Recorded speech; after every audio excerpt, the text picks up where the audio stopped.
Richard Cook is a former federal government analyst who was one of the key figures in the investigation of the Space Shuttle Challenger disaster.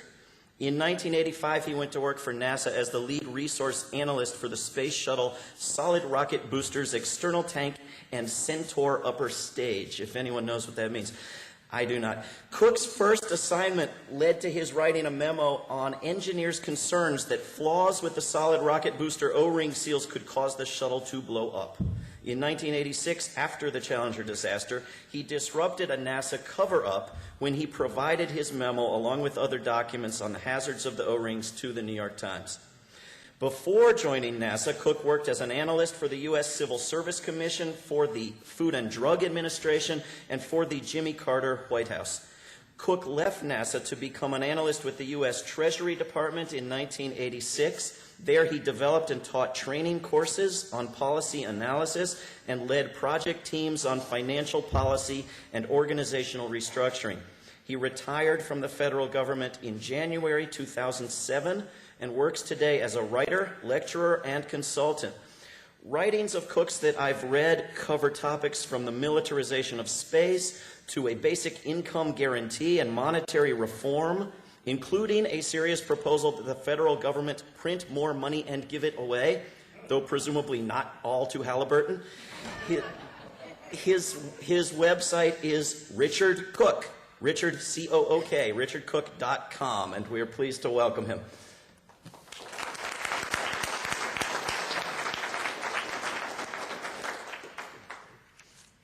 Thank you very much, David. I really appreciate being here, and thanks to Garda and Glenn for asking me. It's been a pretty busy year and a half since I retired from the government, but I want to take you back a little bit in my own life, give you a little bit more background about why I'm here, where I'm coming from. In 1964, I entered Yale University as a scholarship student. Now, my family were New Dealers. My mother grew up in poverty in Montana during the Great Depression. Talked to her about it a couple days ago. She's 85 years old, and she's reminiscing. I said, "You didn't have electricity?" She said, "No." "You didn't have a phone?" She said, "No." But when I went to high school and boarded in Missoula, they had all of those things, and that started me off on a life where I swore I was never going to go back to poverty again. And she got out and she married my dad. He was in the Navy. Eventually we ended up in Virginia, and a lot of people who live in Virginia end up working for the federal government, as I did. But my trip through Yale was not really very successful because in 1960 I was a 14-year-old kid giving out flyers for John F. Kennedy. And a big event in my town where I was living, it was in Williamsburg, Virginia, was when Bobby Kennedy came one night and gave a speech at the Williamsburg courthouse. And there weren't even lights out there. There were just, I think they had car lights or something lighting up the front of the courthouse. And Bobby Kennedy gave one of the most moving speeches I'd ever heard in my life. And from that point on, I felt that my career was going to have something to do with government. So I went to Yale. I was on scholarship. But by then, of course, the Kennedy assassination had taken place, and I probably don't have to tell you how that affected me. And by 1964, when I went into Yale, Mark Lane's book, Rush to Judgment, had come out, and already it was pretty clear that this was a conspiracy and a cover-up, and the people involved with the federal government somehow had something to do with it, although, of course, we didn't know much then. We don't know a whole lot more now, but we do know that something terrible had happened. So I left Yale because it was pretty clear that I was in training to become one of those who was going to help run the American empire. And I didn't want to do that. So after traveling around, including a trip to Peru, where I got a very close-up look at Latin American poverty and the difference between the way the Americans lived behind their brick walls covered with broken glass so no one would climb over it, and the people who were living down in the slums, I came back and I went to college in my hometown. I went to the College of William and Mary, and of course that's where Thomas Jefferson went to college, and you remember him. He was the guy who said all men are created equal. which we have forgotten. So anyway, after I left William and Mary, I did go up to Washington, and I worked for 32 years in the federal government, and I also taught school for a couple of years. I taught high school history. And David has given you the background about what then became the big event in my life, which was the explosion of the Space Shuttle Challenger in 1986. This was after I had worked in the Carter White House. I'd seen the Reagan Revolution come in and take place. I saw what was happening as the American empire took giant steps forward during the 1980s. And there I was in NASA working what I thought was a rather humble job as a resource analyst for the Space Shuttle program, when suddenly one day Challenger blew up. And as David said, I had been told by the engineers I was working with why and how that was going to happen. And when the cover-up began, I felt like this was something that I couldn't exactly go along with. So I did become the leaker of the O-ring papers. And the reason that the world knows, including all of you here, what happened, or at least on the surface what happened, you know that the engineers warned the night before Challenger was launched not to do it because it could blow up because it was so cold and the O-rings wouldn't seal. Well, the reason all that came out was because of the whistleblowers. Because of myself, because of these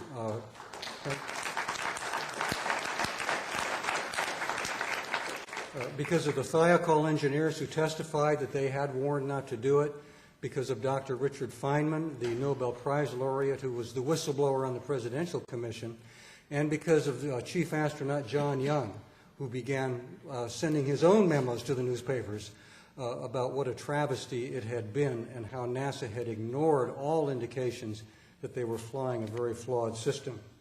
Now, as you know, a presidential commission investigated this, and they did say that the O-rings had frozen and that was why Challenger blew up, but they didn't say a lot of other things. And I continued my personal investigation for 4 more years while I was working for the Treasury Department. And I was able to determine that the reason that NASA launched when they shouldn't have was because of the television publicity connected with the Teacher in Space mission. And of course, the Teacher in Space was Krista McAuliffe. She was one of those who died that day. And it was done on the orders of the Reagan White House because they wanted that thing to get up in time for the President's State of the Union address that night. And that was something that people like Senator Ernest Hollings knew, but that the Rogers Commission and the White House public affairs apparatus never told us about. I was also able to show that NASA had kept flying the shuttle despite their knowledge that the O-ring joints were flawed for one very specific reason, and that was so as not to interfere with military launches the shuttle was going to be making in support of President Reagan's Star Wars weapons in space program. Engineers objected to continuing to fly, and this is why they were told they were going to fly anyway. And the Star Wars program, of course, was the beginning of a long-range plan called full spectrum dominance that we're now seeing a resurgence of under the Bush administration. Now, I tell you this story not only because it's my own experience, but because it's a concrete example of what happens when a nation goes from being a democracy to an empire. Some very definite things take place, and one of these things is that human life no longer matters. They don't care if people live or die.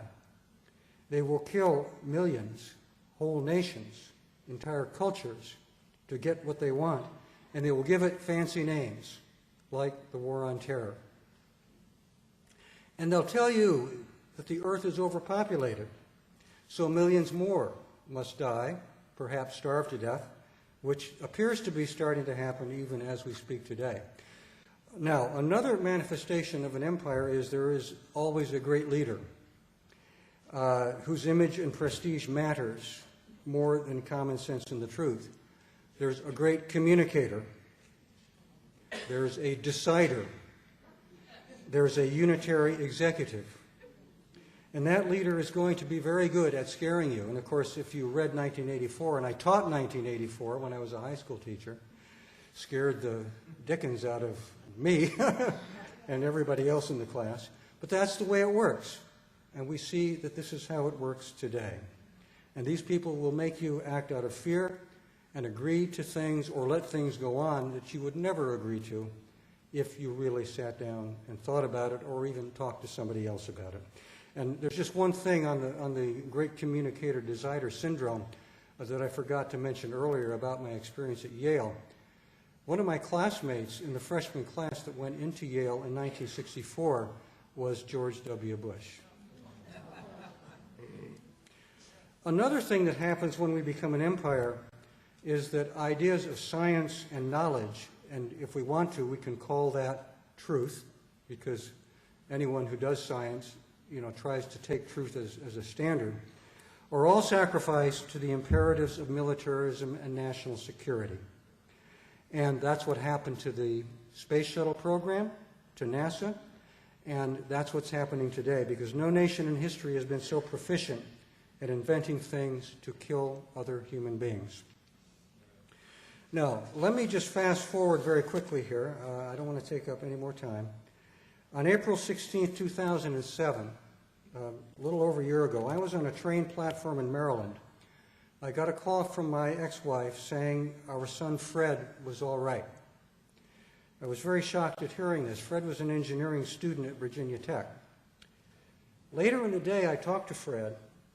He had been in a classroom in Norris Hall when it was attacked by the deranged student who killed 32 people that day and then himself.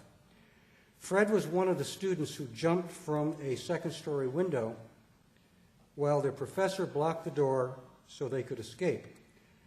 Professor Librescu was shot and killed that day, and my son escaped with a broken ankle.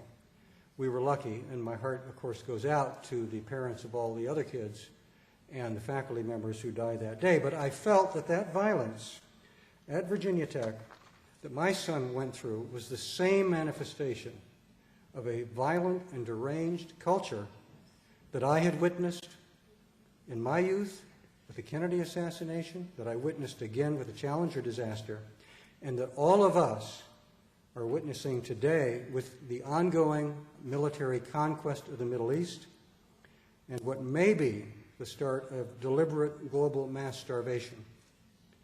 And so the question that I would leave you with today, myself, is when will it all stop? Thank you.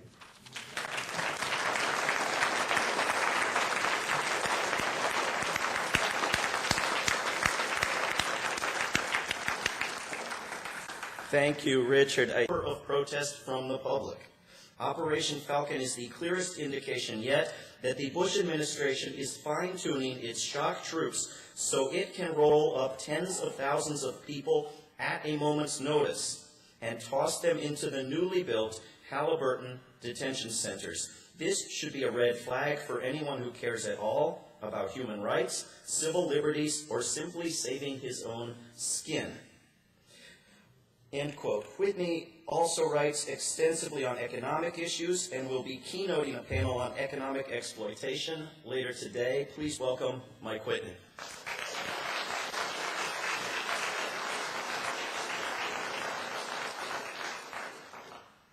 Thank you for having me, and thank you, Garda, for inviting me.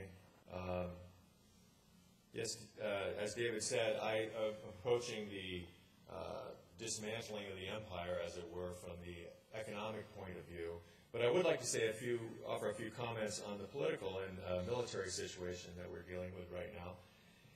And with the wars ongoing in Afghanistan, Somalia, and Iraq, we seem to forget about our involvement in Somalia, and over 700 military bases around the world, and a currency, although it's flagging, that still serves as the international coin of the realm. I don't think there's any doubt that the United States is still an empire. But we can also see that the empire, particularly from the financial point of view, is under greater strain than any time in its history. From a military point of view, there seems to be the illusion or delusion among the American public that we have brought these wars, particularly in Afghanistan and Iraq, to a stalemate, and that these things are going to continue without end. And I would really challenge that idea, particularly because we are fighting increasingly sophisticated resistance that is affecting the geopolitical balance of power. And the way that is happening is that the attacks that you are not hearing about on oil pipelines, oil platforms, oil tankers are dramatically affecting the oil futures market. If there's a bombing or an attack on a platform in Nigeria, and you watch the oil futures market, you'll see that it shoots up $2 or $3 that day. And so, effectively, Bush's global democratic crusade has transformed or is mutating into this global resistance movement that is being extremely effective in affecting global prices in the oil market. And you just have to wonder how long we can endure this kind of, I think oil finished at $1 or $132 a barrel on Friday, and which is over 60% in the last increase in oil in the last 6 months. So there's only so much of this that the world economy can endure. Now I think that what Bush had in mind with his global democratic crusade, of course, was installing various puppet regimes in Lebanon and Iraq and Afghanistan, and it's backfired entirely. What we're dealing with now is it is a form of democracy, but what it is one Kalashnikov, one vote. And in a sense, that's what's happening, because we have not only emboldened our enemies, but we are fueling a global insurgency that is working against our national interests and the interests of everyone else in the world, for that matter. So I'm not going to take your time on this, but what we're looking at is that every Iraqi nationalist, every Colombian Marxist, every Nigerian insurgent, every disgruntled enemy of the empire now has a vote in this new global democracy. And of course, we're talking about the violent attacks on oil platforms. So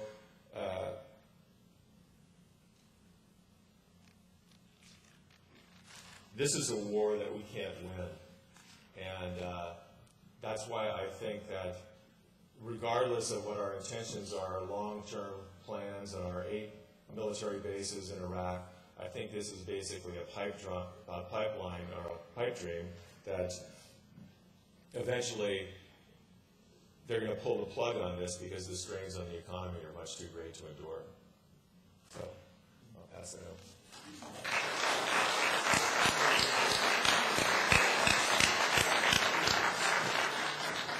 I don't know if that's good news or bad news, but we'll applaud. We are quite privileged to have another panelist here by the name of Kathy Kelly. And she, you know her, I don't know if she needs an introduction, but she helped to initiate the Voices in the Wilderness, a campaign to end the UN-US sanctions against Iraq, and for bringing medicine and toys to Iraq in open violation of the sanctions. She and other campaign members were notified of a proposed $163,000 penalty and 12 years in prison.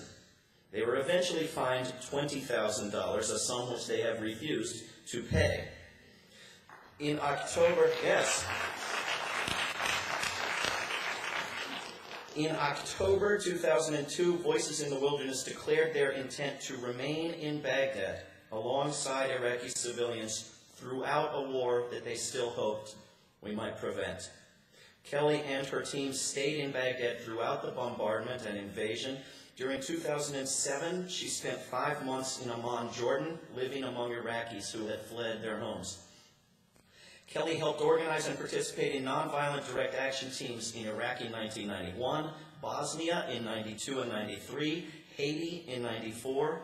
She and 3 companions from Voices were in Beirut, Lebanon, during the final days of the Israel-Hezbollah war in the summer of 2006, and subsequently reported from southern Lebanon following a ceasefire. Kelly has served 9 months in a maximum security prison for planting corn on nuclear missile silos,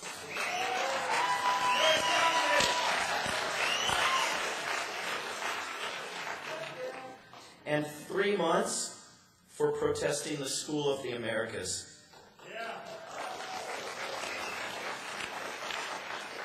Here's another one. She has refused to pay federal income tax for the past 25 years.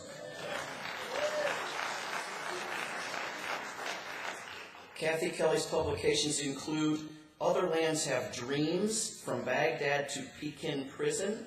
She has received countless awards and been nominated for a Nobel Peace Prize at least 3 times. She helps to coordinate the Voices for Creative Nonviolence campaign. That's vcnv.org. Please welcome Kathy Kelly.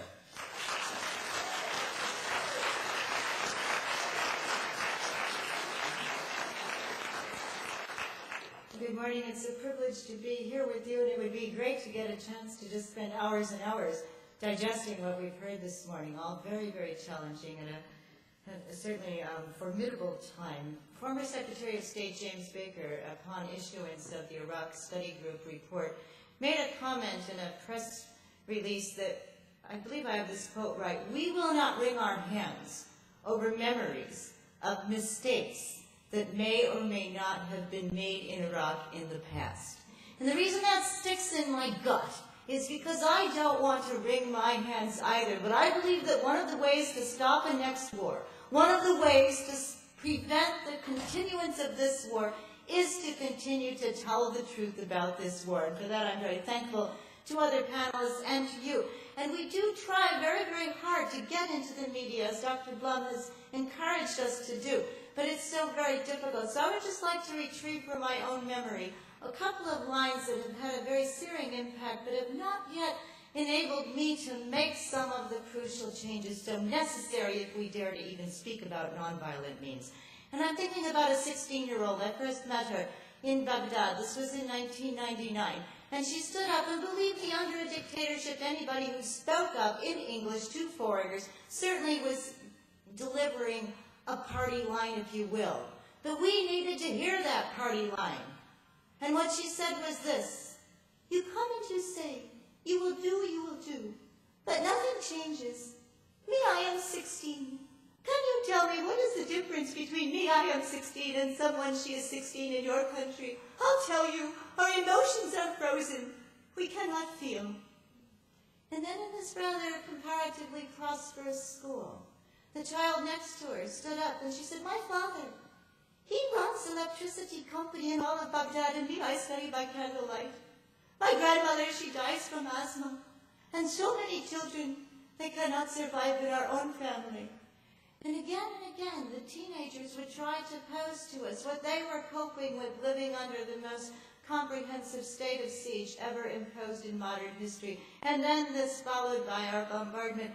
And so I don't want to simply wring my hands. I want to see change. And so I would like to pose to all of us that the kinds of change that we seek, if we were to consider ourselves as people who won't accept the extended arm of U.S. menacing imperial might as being our arm, what do they want from us in this governance? They don't want our acceptance. It doesn't really matter. For most of us, and I speak with deepest respect to the Iraq Vets Against War who have come back and who have made such a turning, but from most of us, they don't want our bodies. What they want is our money. And I believe that I will say honestly, that I think the war tax refusal movement is a movement whose time has gone.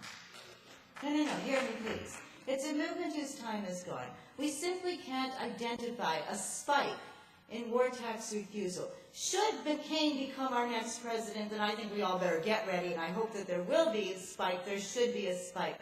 But what do we do in this time right now? How do we stop being collaborators? How do we look in the mirror and see ourselves as we really are? Our labor, our wealth, our productivity, collaborating with this menacing might.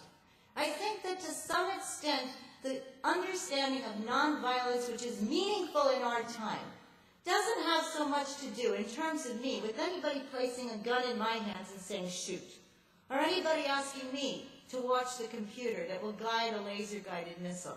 Nonviolence meaningfully in our time particularly has to do with to what extent are we willing to play fair and say we want to simplify our lifestyles. We no longer want our bloated, overconsumptive, wasteful lifestyles to somehow be a cause that would cause us to say, okay, we'll look the other way.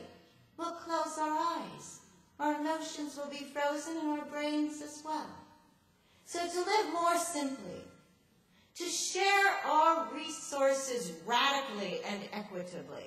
We're not doing it right now. We're living with the expectation that at 6% of the world's population, we somehow have an automatic, by some perceptions, even a God-given right to snarf down well over 50% of the world's resources. It's not fair. It isn't aligning ourselves with some of the deepest values that William Blum referred to in the beginning of his talk. But it's going to require change, turning. I sometimes say, I don't even know how to drive a car, so I'm way out of league speaking right now, but I think it's like if you had a power machine and you were trying to slow it down and stop it and turn it, but you don't have power steering. It's difficult. We have to catch courage from one another to make those changes in our lives locally and obviously and attractively.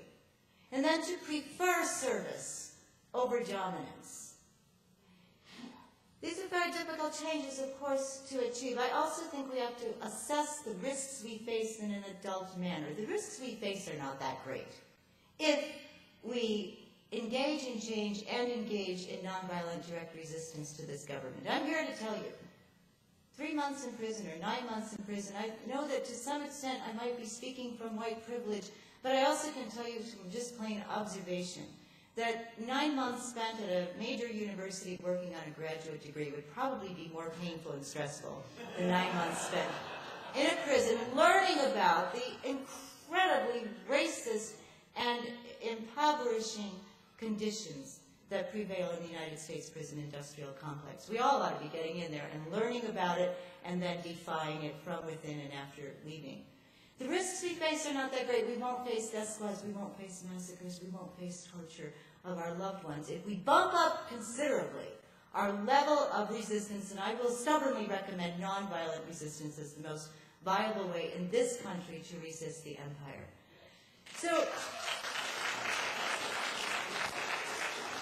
let me just close with another remembrance. I was asked to be part of a rather long trial that extended over the period of 3 summers because 5 people who listened to a talk that I gave in Ireland before the shock and awe bombardment commenced went out following that talk and following a 3-day retreat, and they did $2.5 million worth of damage to a U.S. Navy warplane parked on the tarmac of Shannon Airport. I didn't tell them to do it, but I certainly recommend that we beat swords into plowshares in whichever expressions we may find to live in accord with that mandate, which does happen to be written in cement across from the United Nations. Well, they faced very serious charges, and it looked as though there wasn't any possibility that a jury would find these 5 innocent. They were quite fortunate in having some of the best barristers in all of Ireland. In fact, their lead barrister was regarded by the prosecution as the last of the great Irish orators. The judge had totally ruled out any faith-based testimony. Most of their defense was based on faith-based testimony. They're in big, big trouble. But the barrister, during his summation, he could say anything that he wanted, looked the judge straight in the eye. He said, the greatest pacifist of all time was Jesus of Nazareth, and the greatest pacifist document ever written was the Sermon on the Mount, and I'm about to read it to you right now. Well, the Irish working class jury was kind of persuadable. Then he went into talking about a beautiful day in a Dublin park. The ducks were chasing children up the hill, and the children were chasing the ducks down the hill, and the children were squealing for joy. And he assured us all the most beautiful sound, the universal sound of beauty in any language must be the sound of children at play. And then his face darkened, his voice thickened. They're bombing children. In a swimming hole in Lebanon, children are swimming in a pool of their own blood. Well, I was so fixated on the trial that summer, I honestly had to pull over a copy of The Guardian and quick read up on what was happening in Lebanon and the Israeli-Hezbollah war. Yes, the Israeli Defense Forces had directly hit a children's swimming hole where their parents had brought the kids to dive in. And so, Mr. Nix, I think he probably read the same article, this barrister on the train on the way to Dublin that morning. He posed two questions. He said, would you not try, if you could, to stop a Hezbollah missile from slamming into northern Israel? Would you not try, if you could, to stop an Israeli missile from slamming into a children's swimming pool? The question isn't, did these five have a lawful excuse to do what they did? The question is, what's our excuse not to do more? What will rise you? And so that's our question. What will rise us out of collaboration with an imperial, menacing might with a crushing, heavy arm? May I leave you also with the words of my friend Haider, an Iraqi whom I met in Jordan, somebody who is of his own time and free volition helped to take people to meet some of the people enduring the worst of the punishment and the suffering of people displaced by their own country and traumatized by the war of our country in their country. And when we had visited a family where the situation was so dire, so blighted, and one little boy, half his body covered with burns from a U.S. missile, the father suffering from chronic depression, I believe at that point, a 13-year-old daughter looking like she was 7 years old and not thriving, the family hungry, living on a dirt floor in squalor, my friend Noah Merrill choked up. His eyes reddened. There was a tear coming out of his eye. And our friend Haider clutched Noah's arm. He said, look, man, I'm going to tell you, we need you to be smart. We need you to be strong. We need to know you're not going to walk away from us. That's a person-to-person expression. They don't need our military in that country surgifying increasing violence. They need us to be smart, to be strong. But the greatest terror we face is the terror of what we're doing to our own environment, to our own planet. So as adult people, smart people, strong people, to change our lifestyles and let, at every opportunity, the menacing might of the U.S. imperial project know that we no longer want to be protected by this empire. Thank you.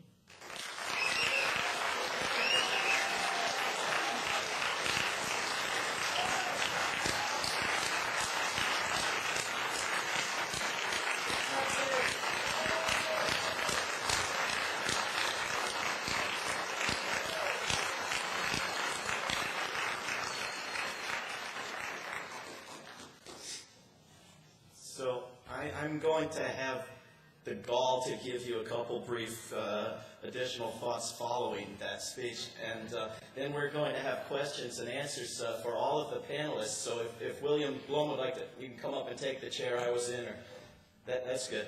I just want to touch briefly on exactly how big this empire is, and a couple things we could do about it. There's a paper on, by the way, I didn't introduce myself other than my name, and my name is David Swanson, but I have a website called afterdowningstreet.org, and if you go to if you go to afterdowningstreet.org/militarism, you find an excellent paper by a woman named Jackie Cabasso, and some of this comes from there, and there's a quote from Chalmers Johnson that reads, "As distinct from other peoples, most Americans do not recognize and do not want to recognize that the United States dominates the world through its military power. Due to government secrecy, our citizens are often ignorant of the fact that our garrisons encircle the planet. Our military deploys well over 500,000 soldiers, spies, technicians, teachers, dependents, and civilian contractors in other nations. To dominate the oceans and seas of the world, we are creating some 13 naval task forces. We operate numerous secret bases outside our territory to monitor what the people of the world, including our own citizens, are saying, faxing, or emailing each other. If there were an honest count, the actual size of our military empire would probably top 1,000 different bases in other people's countries. Now that's in addition to some 6,000 in the United States and our territories." And Cabasso has a graphic with this paper that shows 156 countries with U.S. troops, 70 with U.S. bases, and 46 that are still outside the empire. In a 2006 review of a Congressional Research Service study and 2 other surveys of U.S. military interventions, journalist Gar Smith found that, quote, in our country's 230 years of existence, there have been only 31 years in which U.S. troops were not actively engaged in significant armed adventures on foreign shores. The defining characteristic of our nation's foreign policy for 86% of our existence would appear to be a bellicose penchant for military intervention, end quote. Now, William Blum touched on this, but over the past 2 centuries, the United States has attacked, invaded, policed, or overthrown or occupied 62 nations. Awareness of America's empire is growing even inside the so-called homeland. And a movement in opposition to our bases is growing around the world, including in the Czech Republic, where the public is overwhelmingly opposed to building a U.S. radar base for so-called missile defense. 2 leaders of the movement there, Jan Tamas and Jan Bednar, began a hunger strike in Prague on May 13th. You can support them by going to nonviolence.cz, not .com, not .org, but .cz, or by joining the hunger strike, as activists around Europe are doing. Bruce Gagnon in Maine has said he will join the hunger strike beginning tomorrow, along with activists in Korea and Australia. And you can let Bruce know if you want to join in. People around the world, I would say, are not generally opposing the American empire just so that they can have better lives and make us have worse ones. There's not necessarily a zero-sum contest of that sort going on. We don't necessarily have to either keep our empire or give up all our luxuries. Although, as Kathy Kelly has said, there are many we should give up. We don't need them, and they are causing damage.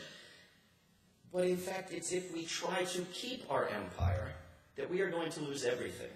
Our rights, our economy, our environment as a habitable place, and quite possibly all of our lives in war. So shifting course is necessary, but I think it can also be seen as a positive step. There's an author in Virginia named Helena Coben who has a new book out about post-Bush foreign policy possibilities. And she says that when she grew up in Britain, the empire there was ending. And that ending of that empire in Africa and Asia improved the lives of the people in what Bush and Cheney would have called the homeland of Britain. The same might be said for other European nations that ended their empires, for Germany as well as for Japan. The same might be true for Americans if we shut down our empire of bases. We could begin treating other nations and peoples as equals and sharing our wealth, and potentially see most people around the world, including most Americans, enjoy better lives in many ways than what most Americans enjoyed in the homeland of the empire. And the amount of money that we could put to good use if we shut down the military of this empire is almost unfathomable, as is the potential of green energy. We might have to give up having our nation's flag flying over some other nation's soil, and in exchange end up safer, freer, and more prosperous. And of course, the chance of this shrinks every moment we wait to do what we know we need to do. Richard Cook touched on this, but one of the things that we may have to do if we want to shut down the empire is to do away with the emperor. That is, to resist the shifting of all power in our government to the White House and restore some power to the Congress, which we can more easily, though not very easily, compel to obey our will. Putting power back into what was supposed to be the most powerful branch of our government probably will not be accomplished by a new emperor, no matter how benevolent. Rather, people will have to force the Congress to take the power, and it will never be able to reclaim any of its minor powers without reclaiming the big ones, namely the power of the purse and the power of impeachment. So sooner So sooner or later, those powers will be restored to Congress, or awareness will spread that Congress has ceased to exist, and with it, perhaps our most readily available tool for restraining emperors. With that, let me ask you one question. Who is it that took impeachment out of our Constitution? What's her name? And who's running against her? Stand up, Cindy.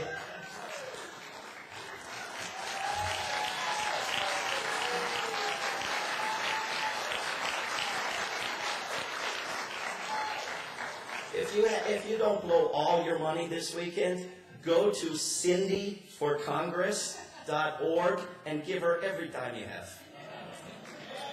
So, have any questions for any of our wonderful speakers? Yes, sir. I just wanted to ask our keynote speaker, Mr. Bloom, to tell us about that lady myth on the media. You want the microphone?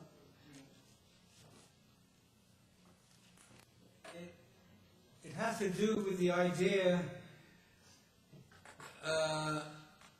that on the media we often see programs on U.S. foreign policy where a conservative and a liberal are matched, and we're told that this is a balanced program.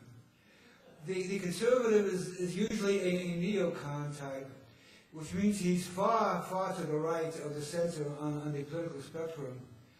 The liberal is ever so slightly to the left of center, and the audience is not getting a balanced point of view. It's worse than that. It's harmful because people think they're getting both sides of an important question, when in fact they're getting a very narrow box that they're being put into.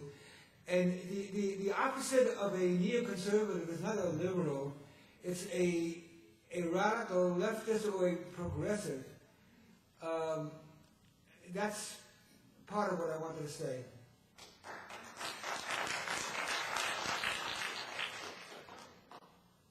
Mike, you seem to know about the Halliburton camps. Can you speak a little bit more about that? How many are there? Are they all over the country? And then they built some.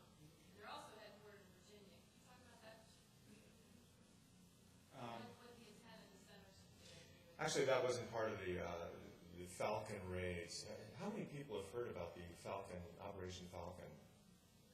Because I'm surprised when I talk about this, how few people have even heard about it. These massive roundups that were federal, local, and state law enforcement agencies, 435 of them integrated into these massive operations, sweeping up 10,000 people roughly per weekend. And these things they were producing their own media stories. But they were touted as like felons, when in fact most of these were just illegal immigrants or undocumented immigrants or whatever. And but that's an entirely different thing. The Halliburton camps, I'm not really clear on how many there are, and they haven't released that information. Some of these are reconstituted or rebuilt camps that they actually used or had available during World War II. So some of these, already are in place, and they're being supervised by Homeland Security. But other than that, I'm not really clear on what it is. Yes? And those camps were first put in by Hoover in the 30s on the Depression. Yeah. And they was afraid of a revolution at that time. Yeah. And they just never disappeared. So they're still operable. More questions? Yes, on the aisle right here. Speaking of myths, one of the things that concerns me about the left is the focus on the last 6 years. The empire's a little older than that. We're meeting in Virginia. This used to be the Cherokee Nation. I grew up in Denver. That used to be part of Mexico. The Americans believe in their exceptionalism. And our history of ultraviolence is not 6 years old or 20 years old or even 100 years. It's 200 years old. It's a deeply ingrained part of our culture. Given that fact, how do you approach people and how do you persuade them that our 200-year history must be repudiated in order for us to move forward? Anybody want to take that one? Richard, can you repeat the question for everybody? We've been an empire for a long time, longer than the last 6 years. So how do we change that? I actually wrote another speech on that topic, and it starts with Alexander Hamilton, because the justification for the first Bank of the United States, in Hamilton's words, were to fund the American empire. And what they did in the 1790s was build the Army and the Navy in order to do that. Funny thing happened, though, in 1800, Thomas Jefferson was elected president. It was called the Civic Revolution of 1800. The first thing Jefferson and his Secretary of the Treasury did, Albert Gallatin, was to cut the funding for the military. For 8 years, Jefferson and Gallatin balanced the federal budget. It's never been done since. And they did that by cutting the military. Instead of fighting for an overseas empire, Jefferson bought the Louisiana Purchase. And so for the next century, more American energy was devoted to settling the West, to farming, to exploration. Of course, the Native Americans suffered from this, but our country still went west instead of overseas. So we do have a tradition, a very long tradition, and that's one thing I learned at William and Mary, where Jefferson went, was that he had the vision not of an empire, but of a nation of workers, of farmers, of producers. We lost that again in 1913 when the international financiers took over our country with the Federal Reserve Act of 1913 and the 16th Amendment to the Constitution, which was for the income tax to pay for it. But if we search in our roots, I believe that the real America is there, and that we have to recover that, and we can recover it. One question. Let's go all the way in the very back. This question is for the panel, maybe for Mr. Chair or Ms. Kelly. I'm a Palestinian, and you brought up the question of an empire. I'm a poet, and I write under the rising sun, USA. Japan fell, Britain fell. I want to know why does the US keep going? You mentioned 62 countries. My country is one of them, Palestine. We keep getting meddled with. I've lost near 200,000 Palestinians in 5 wars. Why does Condoleezza Rice keep going back there, ordering Mahmoud Abbas, meddling in the Hamas business, telling the French not to do what they're supposed to be doing, mediating, and telling Europe to step aside, while they keep going back to Iraq and Palestine and messing everything up? Kathy, do you want to take that, or you want to speak to that? Well, I would just encourage people to go to the panel that Mazen, who's standing over there, will be speaking at as a keynote to, and I think you might come to that panel as well. I am, but I'm asking about the empire under the rising sun. Why they just let people meet and talk to each other instead of them going and dictating, which doesn't work. That's what I'm asking. Well, I think that there's been an unbridled empire in part because we haven't done our work to bridle the empire, to say we no longer want to take other people's precious and irreplaceable resources at cut rate prices, and we no longer want to maintain client states in order to keep our power present. And I think that what you've pointed us toward is what we need to look at as squarely as possible and say that we'll willingly undertake the changes necessary to stop these incredibly unfair relationships. That's why it's called empire, isn't it? Okay, more questions? Yes, over here. I would like to thank Mr. Blum for delineating these 8 myths, which I think truly are believed by most Americans who still watch network television news.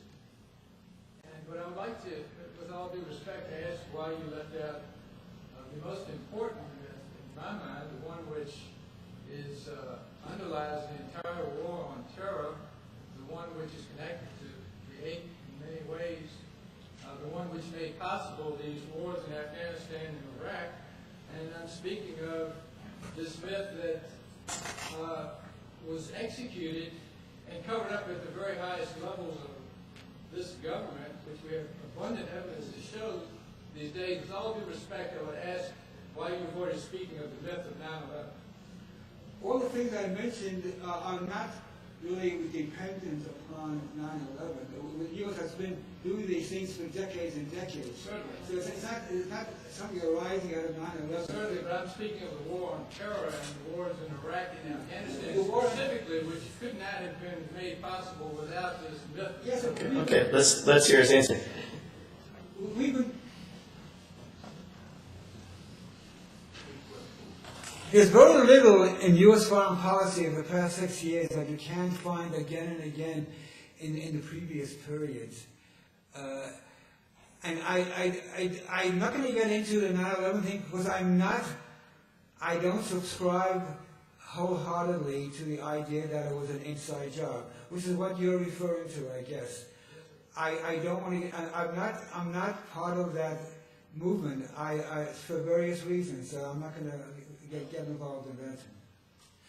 I will say this: for all the people in that movement who bother me about this, if you want me to on your side, you have to explain to me what really happened. It's not enough to point out all the flaws in the government story, which I agree with. There were 1,000 flaws in the story. But I, for one, cannot get fully on your side until you explain in really good detail what actually happened. Why did they take Building 7? What? Why did they take Building 7? What did they take? Why did they take it down? Why did they destroy Building 7? Well, that's one of my questions. They destroyed evidence that led No, that's pure conjecture on your part. We don't know why they did Building 7. I've asked everybody in your movement, tell me what was so important about demolishing Building 7. I've never gotten even a halfway clear answer, and I don't want to start anymore.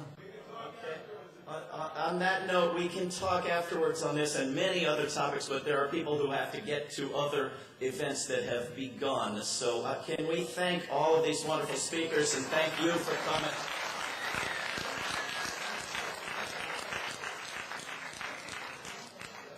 It's hard to get through a panel without a 9/11 question. It's always the last question, and it's always... I've had this stage, coming on stage and yelling at me. It's absolutely nonsense. There's nothing